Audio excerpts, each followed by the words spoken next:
नमस्कार. मी गुरुप्रसाद बाकरे. माझा मित्र करण जाधव याच्यासोबत इथे आलो आहे. खूप दिवसापासून मला या ठिकाणी भेट द्यायची होती आणि आज मी करणच्या घरी गेलो आणि अचानक त्याला इथे घेऊन आलो. ॲक्च्युली त्याला पण माहीत नाही की आम्हाला कुठे यायचं होतं ते, आणि आधी आल्यानंतर त्याला खूप बरं वाटलं इथे. तर गाईज मला सांगायचं आहे, दरवेळी मी व्लॉगला सुरुवात करतो, पण आज मी व्लॉगला सुरुवात का करत नाही की मला अचानक घरी आला आणि मला सांगितलं पण नाही हा नेमका मला कुठे नेणार. मला वाटलं कुठेतरी फिरायला नाही, पण यांनी अशा एका ठिकाणी आणलं जे मला ह्याबद्दल काहीच माहिती नाही आणि मी शॉक झालो यार. काय म्हणजे या देवस्थानी मला याने घेऊन आलं आहे. मला इतकं छान वाटतं आणि इथे आल्यावरती खूप भारी वाटतं, मन भरून आलं. सो मी तुम्हाला दाखवीनच आतमध्ये जे काही म्हणजे इथले पुजारी आहे त्यांना आपण या मंदिराविषयी माहिती वगैरे आपण सगळी काही ती घेऊया. तर गुरु, तुला जेवढं माहिती आहे ते सांग मित्रांनो. मला पण एवढं जास्त माहीत नाही आहे. एक 5 वर्ष पूर्ण झाली एवढं माहिती आहे. आणि हे जे शिवलिंग आहे हे स्फटिक स्वरूपात आहे. आपण पाषाणी बघतो, पितळाचा बघतो, सोन्याचा, चांदीचा पण असतो. तसा एक धातू आहे. धातू म्हणू शकत नाही त्याला. एक स्फटिक स्वरूपात आहे. स्फटिक तर सर्वसामान्य माणसाला माहिती असणार, पण हा मोठ्या आकारात आहे. म्हणजे 110 kg याचं वजन आहे, 110 kg. तर हे प्रसिद्धीचं मोठं कारण आहे की हे स्फटिक शिवलिंग आहे. आणि साधनेच्या बाबतीत स्फटिक हा किती महत्त्वाचा आहे हा सगळ्यांना माहिती आहे. कधी स्फटिकाची माळ असते किंवा अदरवाईज काही.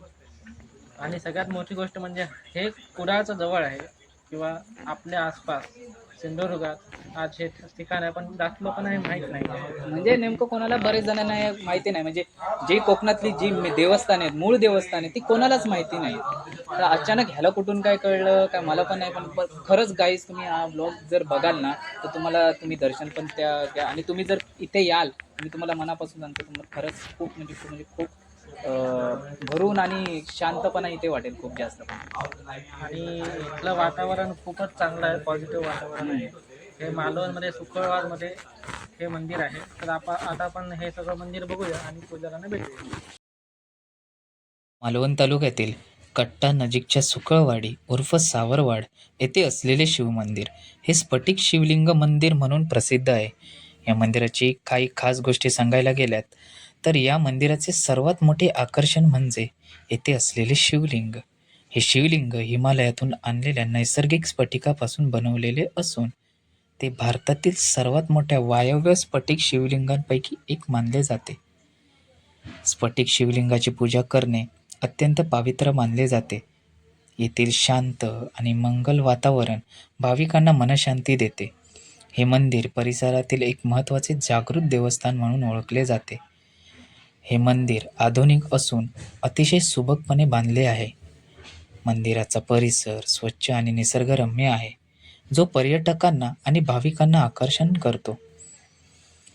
महाशिवरात्रीला येथे मोठा उत्सव असतो.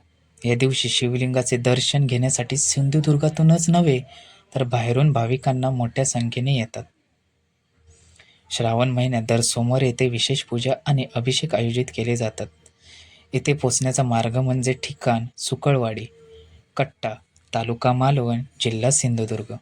रस्ता मार्ग, हे मंदिर मालवण कणकवली रस्त्यावर कट्टा बाजारपेठेपासून जवळच आहे. तुम्ही मालवण किंवा कणकवलीवरून बस किंवा खाजगी वाहनाने सहज पोहोचू शकता. तर मित्रांनो, हा व्लॉग तुम्हाला कसा वाटला हे नक्की मला कमेंट सेक्शनमध्ये तुम्ही तुमचं उत्तर कळवा. मला माहिती नव्हतं, माझ्या मित्राने अचानक भयानक पद्धतीने मला तिथे नेलं, या पवित्र स्थानी नेलं. पण बरं केलं त्याने तिथे नेलं, कारण या मंदिराबद्दल मला तर माहिती नव्हतं. माहिती करून घेतली आणि ही माहिती मी तुमच्यापर्यंत पोहोचवतो आहे. तर हा व्लॉग तुम्हाला आवडला असेल तर नक्की लाईक करा, कमेंट करा, शेअर करा आणि सबस्क्राईब करा माझ्या चॅनलला, कारण नवीन येणारा प्रत्येक व्हिडिओ हा सर्वात प्रथम तुम्हाला दिसेल. आणि देवामुळेच बऱ्याच गोष्टी घडतात आणि देवाच्याच ठिकाणी मी गेलो आणि देवाबद्दलच तुम्हाला मी सांगितलं आहे. तर मित्रांनो, आता मी इथे थांबतो. हा व्हिडिओ आवडला असेल तर खूप लोकांपर्यंत शेअर करा, मी पुन्हा एकदा सांगतोय. सो आता आपण भेटूया पुढच्या व्हिडिओमध्ये. तोपर्यंत खूप तुमचा सपोर्ट करा आणि मला भरभरून प्रेम द्या. बाय.